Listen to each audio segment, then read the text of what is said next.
이게 어떤 사람 같은 경우는 첫인상은 좋은데 시간이 지날수록 굉장히 좀 불편해지는 사람이 있고 또 어떤 사람 같은 경우는 시간이 지날수록 굉장히 매력적인 사람이 있는데 이 두 사람의 차이는 무엇일까요? 인간관계를 잘하는 사람들은 마음 헤아리가 참 발달되어 있다 이렇게 이제 얘기를 하거든요. 근데 이제 마음 헤아리가 그럼 뭘까? 우리가 이제 인간관계를 할 때 이 인간관계 작동하는 마음의 방식이 두 가지가 있다라고 할 수 있어요. 그러니까 첫 번째가 마음 읽기고 두 번째가 마음 헤아리기인데요. 마음 읽기 방식이라는 건 뭐냐면 우리는 상대방의 어떤 그런 행동이나 말을 그냥 있는 그대로 받아들이지 않아요. 그 안에 어떤 의도나 어떤 감정을 가지고 있는지를 끊임없이 판단하거든요. 이건 우리 인간이 아주 오래전부터 이 사회적인 존재로 지금 진화되어 왔기 때문에 상대방의 어떤 의도를 빠르게 해석하는 능력들이 우리한테 있는 거예요. 그래서 마음 읽기라는 건 상대방의 어떤 행동이나 어떤 말에 대해서 그냥 즉각적으로 판단을 해버리는, 저 사람이 저런 의도로 나한테 저런 얘기를 했을 거다, 저런 의도로 나한테 저런 행동을 했을 것이다라고 어림짐작으로 혹은 눈치로 그냥 판단을 해버리는 거예요. 그리고 마음 헤아리기라는 것은 상대방이 왜 그렇게 말을 하고 행동하는지를 좀 더 맥락을 살펴보고 좀 더 숙고해서 생각하고 그리고 상대방과 대화를 통해서 상대방이 왜 저렇게 말하고 행동하는지를 이해하려고 하는 어떤 방식이 마음 헤아리기라고 할 수 있어요. 옛날에는 마음 읽기가 생존이 중요했고 아주 좁은 집단에서는 별 문제가 없었는데 이렇게 인간관계가 커지고 복잡한 사회가 되면서는 굉장히 사실은 상대방의 표정이나 또 이렇게만 가지고 상대방 마음을 읽을 수가 없는데도 불구하고 여전히 그런 방식으로만 이제 하고 있는 분들이 있는데 마음 헤아리기는 상대방의 어떤 그런 행동이나 말에 왜 그렇게 말하고 행동하는지 그 맥락을 이해하려고 하고 그리고 상대방과 대화를 통해서 그 의도나 감정이나 이런 것들을 파악하는 것 자체가 우리가 마음 헤아리기라고 할 수 있어요. 그래서 인간관계를 잘하는 분들은 마음 헤아리가 굉장히 발달들이 돼 있어서 이해하고 보다 더 협력할 수 있는 능력들이 있는 데 비해서 아까 말씀드렸던 것처럼 마음 읽기만 너무 비대하게 발달돼 있는 분들은 굉장히 속단에 많이 빠지고 그 다음에 이제 마음 읽기도 약한 마음 읽기가 있고 강한 마음 읽기가 있는데 강하게 마음을 읽어버리는 사람들은 굉장히 그걸 단정 지어버리는 거예요. 그러니까 예를 들어볼까요? 내가 친구랑 이렇게 같이 차를 마시는데 친구가 지금 두 번째 시계를 보는 거예요. 그러면 사람마다 이제 그 상황에 대해서 다르겠지만 있는 그대로 그것을 판단하는 사람, 그러니까 살펴보는 사람 많지 않아요. 그러니까 예를 들면 지금 두 번째 시계를 보는구나. 그래서 사실로 받아들이는 게 아니라 그것에 대한 의미를 끊임없이 판단을 하는 거예요. 그래서 약한 마음 읽기는 이렇게 나타나는 거죠. 지금 나랑 같이 있는 게 싫은가? 그런 것은 확신은 아니죠. 근데 강한 마음 읽기 하는 분들이 있어요. 나랑 같이 있는 게 싫은 게 틀림없어. 나랑 같이 있는 게 싫다고 지금 시위하고 있어. 이렇게 이제 판단을 해버리면 굉장히 그걸 사실화 시켜버리는 거예요. 사실화 시켜버리는 순간 다른 시나리오가 끼어들 여지가 없어요. 그러니까 이제 인간관계 힘든 분들은 이런 강한 마음 읽기가 너무 지배를 하는 거예요. 그 사람의 마음 속에. 근데 이제 마음 헤아리기 방식이 발달되어 계신 분들은 마음 읽기, 약한 마음 읽기에 빠질 수 있어요. 나랑 같이 있는 게 싫은가 이런 생각이 들 수 있지만 그건 잘 모르는 거니까. 근데 왜 시계를 두 번째 봤을까라고 궁금함을 가지는 거예요. 그리고 그 궁금함을 알고 싶은 거예요. 근데 그 아는 게 짐작에서 그치는 게 아니라 물어보는 거예요. 혹시 나 만나고 혹시 다른 일 있어? 라고 이렇게 물어보고. 그래서 연결이 되는 거군요. 그럼요. 그래서 대화를 시도하는 거예요. 대화를 통해서 상대방의 의중을 파악하는 거지 그냥 혼자 머릿속으로 그냥 이렇게 짐작이나 눈치만으로 하는 게 아니라는 거죠. 그렇다면은 우리가 마음 읽기에서 마음 헤아리로 넘어가기 위해서는 상대방에게 질문을 하는 그 태도가 필요하다는 말씀이신 건가요? 그렇죠. 그러니까 마음 헤아리기라는 건 어떻게 보면 상대방에 대해서 내가 잘 모른다라고 생각할 때 마음을 헤아릴 수 있어요. 그러니까 상대방에 대해 잘 알면 내가 잘한다고 생각하는데 굳이 궁금해야 할 이유가 없잖아요. 아, 그렇네요. 부부관계가 됐든 뭐 친구관계가 됐든 실제로 그런 사회심리학자들이 실험을 해봐요. 공감 정확도라고 실제로 상대방이 얼마만큼 내 마음을 잘 아는지를 오래 사귄 친구, 오래된 부부는 서로의 눈빛만 봐도 상대방이 어떤 생각하고 이런 걸 다 잘한다고 생각하는데 오히려 공감 정확도가 뭐 결혼 생활로 따지면 결혼 1년차 이후로부터는 계속 떨어져요.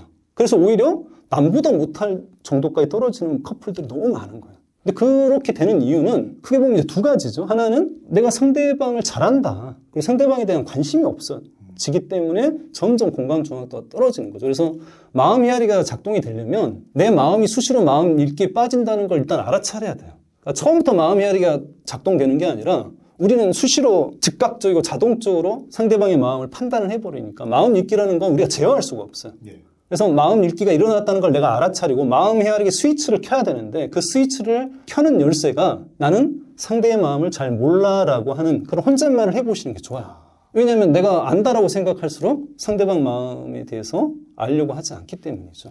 그래서 마음 헤아리기가 정말 중요한 이유는 공감이랑 좀 비슷하게 생각하실지 모르겠는데 공감과 약간 좀 차이가 몇 가지 점에서 있는데 그중에 중요한 차이점이 공감은 좀 약간 정서에 좀 초점이 맞춰져 있는 거예요. 근데 이 마음 헤아리기라는 건 상대방의 마음 전반에 대한 관심이에요. 그러니까 단지 감정 상태에 대해서만 궁금해하는 게 아니라 상대방의 마음 전반에 대해서 알고 싶어하는 마음이라서 예를 든다면 상대방이 언제 행복한지 상대방의 지금 관심사가 무엇인지 상대방의 미래 꿈이나 어떤 계획이 무엇인지 이런 것까지 궁금해하는 게 마음 헤아리기인 거예요. 그래서 실제로 마음 헤아리기가 잘 발달되신 분들은 요즘에 뭐에 관심이 있어? 내가 어떻게 해줄 때 뭐 사랑받는다고 느껴? 당신은 뭐 5년 뒤에 뭘 하고 싶어? 어떤 집에서 살고 싶어? 이런 식으로 상대방의 미래에 대해서나 어떤 그런 행복에 대해서 적극적인 관심을 가지고 물어봐 주기 때문에 너무 이상적인 얘기로 들릴지 모르지만 정말 좋은 관계는 그 관계 안에서 내가 희미해지는 게 아니라 나도 성장하고 상대방도 성장하는 상호 확장, 상호 성장의 관계거든요. 근데 이 마음 헤아리가 발달되신 분들은 그렇게 상대방의 어떤 그런 관심사, 미래, 행복 이런 거에 관심을 가지기 때문에 정말 상호 성장의 관계를 맺어가거든요. 선생님 말씀을 듣고 오늘 내 주변에 가까운 사람에게 궁금한 것들을 한번 찾아보고 생각해보고 한번 물어볼 수 있는 시간을 가지셨으면 좋겠습니다. 자, 그럼 마지막으로 하고 싶으신 말 있으시다면 어떤 게 있을까요? 우리가 이제 인간관계가 나이 들수록 사실은 수월해지만은 않는 것 같습니다. 여전히 나이가 들어도 힘들 때가 좀 많이 있는데요. 근데 많은 분들이 좀 약간 좀 섣부른 기대가 좀 있는 것 같아요. 그러니까 예를 들어서 내가 좋은 의도를 가지고 상대방한테 얘기하면 상대방도 좋은 의도로 이렇게 받아주고 좋게 응답을 해줄 거라고 기대를 하고 내가 뭔가 이렇게 한 번 이야기하면 상대방이 바뀔 거라고 이렇게 생각을 하는데 사실은 그렇지 않거든요. 왜냐하면 자기가 가지고 있는 어떤 그런 틀이나 어떤 습이라는 게 있기 때문에 우리가 조금 어떤 인간관계에 가지고 있는 어떤 그 기대감들을 조금 더 낮추셨으면 좀 좋을 것 같고 그래서 내가 원하는 게 상대방한테 있다라고 한다면 그걸 한 번 이야기해서 바뀐다라고 좀 생각하지 마시고 좀 여러 번 이야기하시는 게 저는 필요하다고 생각이 들어요. 그래서 인간관계에서 많은 분들이 상대방을 이해해야 된다는 걸 굉장히 중요하게 여기는데 그게 중요해요. 근데 이해하는 것도 중요하지만 더 중요한 건 뭐냐면 상대방을 내가 이해시킬 수 있느냐가 굉장히 중요한 거거든요.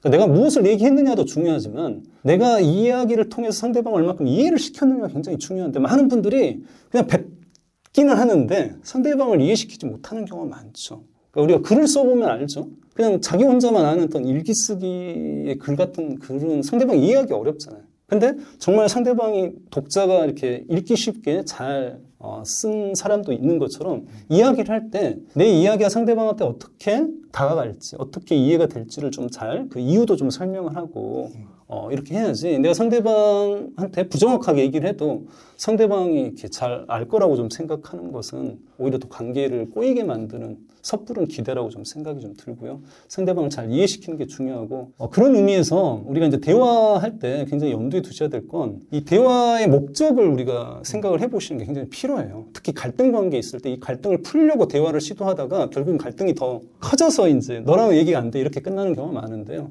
갈등을 푸는 것이 내 대화의 목적이면 대화 중간중간에 대화의 목적을 떠올리셔야 돼요.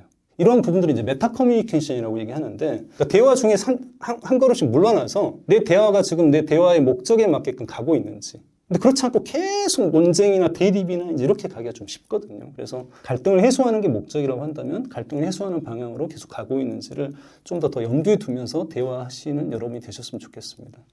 네, 오늘 문유한 선생님을 모시고 같이 있으면 같이 있을수록 매력적인 사람과 오히려 불편해지는 사람의 특징에 대한 이야기를 나눴습니다. 그럼 오늘의 심리학은 여기까지 하도록 하겠습니다. 감사합니다.